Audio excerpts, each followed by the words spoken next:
Pick up your phone right now and look at it, really look at it, because what you're holding is not what you think it is.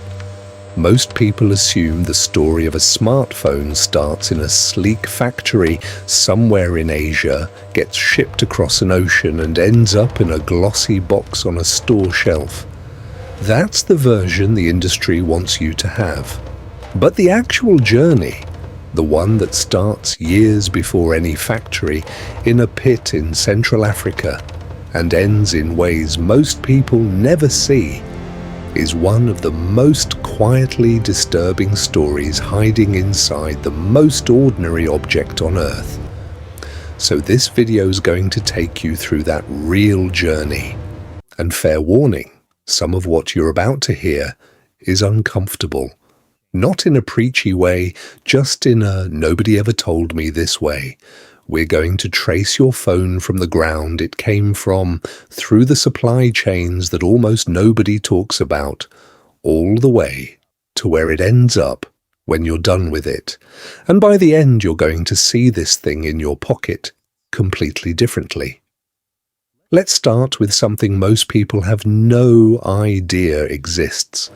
There's a small Dutch town called Veldhoven, and inside it sits a single factory that the entire global smartphone industry depends on. Not relies on heavily, depends on. Every advanced chip inside every high-end phone on Earth, the processors, the logic chips, everything that makes a modern smartphone actually smart, is made using machines that only one company in the world can build.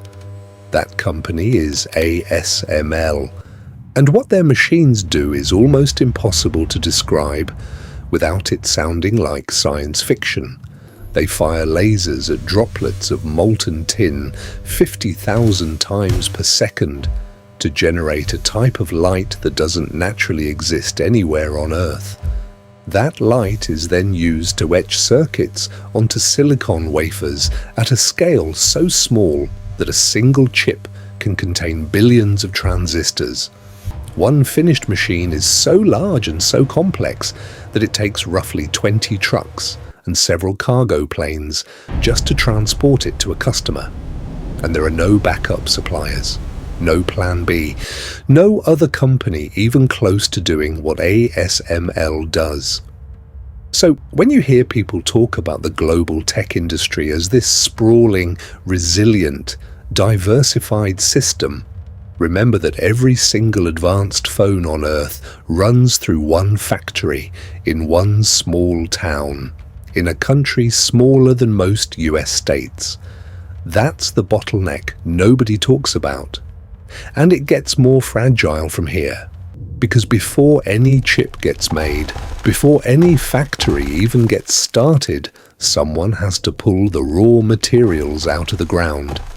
And that part of the story begins in the Democratic Republic of Congo, in a region called Katanga, in open pits that look nothing like the clean supply chain diagrams on any company's website.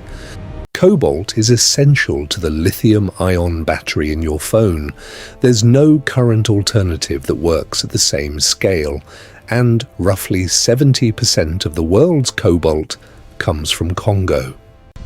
A researcher named Siddharth Kara spent years going into those mines, not the official industrial operations, but the artisanal pits where people, sometimes children, dig by hand with basic tools for a few dollars a day.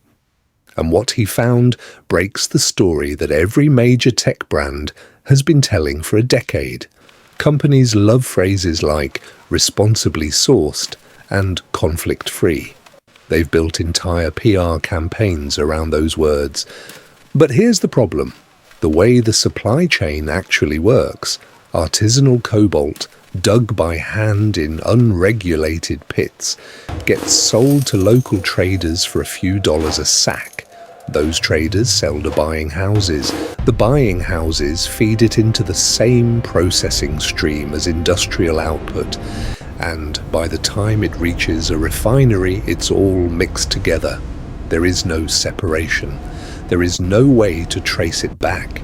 which means no major tech company on Earth can actually prove their cobalt is clean. Not one. The claim is structurally impossible to verify, and everybody in the industry knows it. Every premium phone marketed as a sophisticated, responsible product carries an unprovable origin story. That's not a conspiracy. It's just how the math works when you follow the actual chain. But here's what makes this even stranger. This situation didn't happen by accident. It was set in motion over 60 years ago. In 1960, Congo elected its first prime minister, a man named Patrice Lumumba. He made a simple promise. Congo's enormous mineral wealth would benefit Congolese people. Within 6 months, he'd been deposed and killed, with involvement from foreign intelligence agencies that have since been documented. A regime far more accommodating to outside mineral interests took his place, and the extraction terms that were negotiated in the years that followed: who profits, who controls the flow, who sets the price. Those terms shaped the cobalt trade that exists right now, today, in 2024. Most people think of this as Cold War history, but it's more accurate to think of it as the founding event of your phone's supply chain. A 65-year-old political assassination is arguably the single moment that determined how cobalt flows out of Africa and into your battery. That's not a metaphor, that's just the chain of events. And speaking of long chains of events, there's another one that most people missed entirely while it was happening.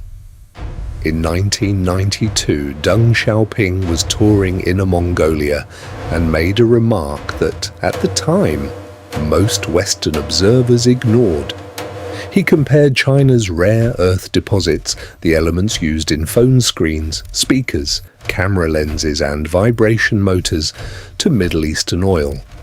And then, China spent the next 3 decades quietly acting on that comparison.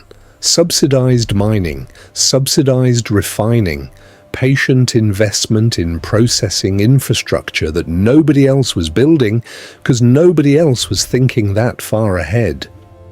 By the early 2000s, when the smartphone era was just beginning, China had already cornered the refining of rare earths so completely that the rest of the world was dependent without fully realizing it. Then, in 2010, during a territorial dispute with Japan, China quietly halted rare earth exports for 2 months. The message landed instantly. One sentence from a 1992 political tour had, 3 decades later, become a geopolitical weapon, and the West had handed it over without a fight. Part of the reason that happened is a story that's almost too uncomfortable to tell, because there's no villain to point at. The United States once had a dominant rare earth operation, Mountain Pass in California. That was the world's leading producer. But cheaper, less regulated Chinese supply undercut it. A toxic spill created environmental liability. The economics stopped making sense and the mine shut down in the early 2000s. Right as demand for smartphones was about to explode, the most powerful country on Earth accidentally surrendered control over the materials inside its own most iconic invention, not because of sabotage or aggression, but because of short-term cost calculations and a failure to see what was coming. Now, if you've been watching this and thinking, okay, but at least the manufacturing side is more straightforward, that's where the story gets human again, and harder to sit with. Most people know that iPhones and many other devices are assembled at Foxconn facilities in China. What's less known is what happened in 2010 at a single Foxconn campus in Shenzhen. a campus that housed hundreds of thousands of workers in dormitories, operating on schedules and under conditions designed entirely around production speed. That year, a cluster of worker suicides drew global attention to what life inside that system actually looked like. The company's response included two things that became symbols of something much larger: anti-suicide netting strung along dormitory buildings and a document presented to new employees asking them to pledge that, in the event of their unexpected death, their families would not hold the company responsible. The netting is still there, and the reason it exists is that the solution to a human crisis was approached as an engineering problem, a physical intervention rather than a structural one.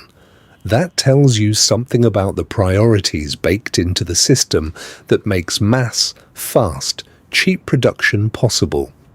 If you or someone you know is struggling, please reach out to a crisis line in your country. I'm happy to share resources in the comments.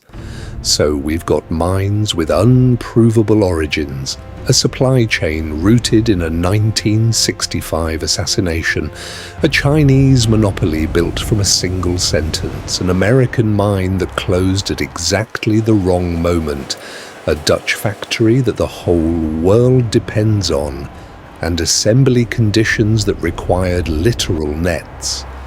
But here's the part that closes the loop in a way most people never see.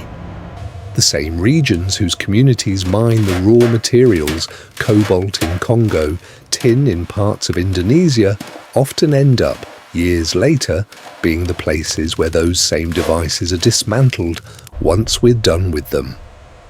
Informal e-waste processing communities in parts of Africa and Asia burn and acid strip old electronics by hand to recover whatever scraps of metal still have value.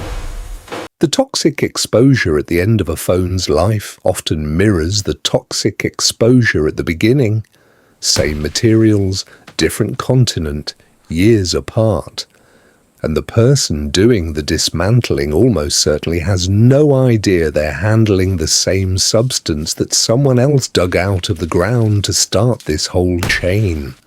There's no real away when you throw a phone away. It goes somewhere. It just goes somewhere you're not looking. And the reason most of us replace our phones before they stop working, that part is engineered too. Software updates timed to slow older hardware. Marketing events designed specifically to trigger the feeling that what you have is already obsolete. Trade-in programs that make upgrading feel nearly free in the moment. The 2-year upgrade cycle isn't a natural result of technology getting better. It's a behavioral design choice. The urge to replace your phone is manufactured about as deliberately as the phone itself. If you've made it this far and you want to go deeper on any piece of this, the rare earth monopoly, the cobalt supply chain, the chip bottleneck, I've got related videos that go further on each of those threads, and they're worth watching back to back because the pieces connect in ways that are genuinely hard to unsee. Subscribe if you want those when they come out, and drop a comment telling me which part of this hit hardest, because it helps the video reach people who have never had any of this laid out for them before. So here's where we've ended up. At the start of this video, your phone was a product. Now it's something else, the end point of a supply chain that runs through a political assassination in 1960, a throwaway remark in 1992, a mine that closed at the worst possible moment, a single factory in a small Dutch town, dormitory buildings with nets on the outside, and communities that will eventually dismantle this same device the way other communities first dug it out of the earth.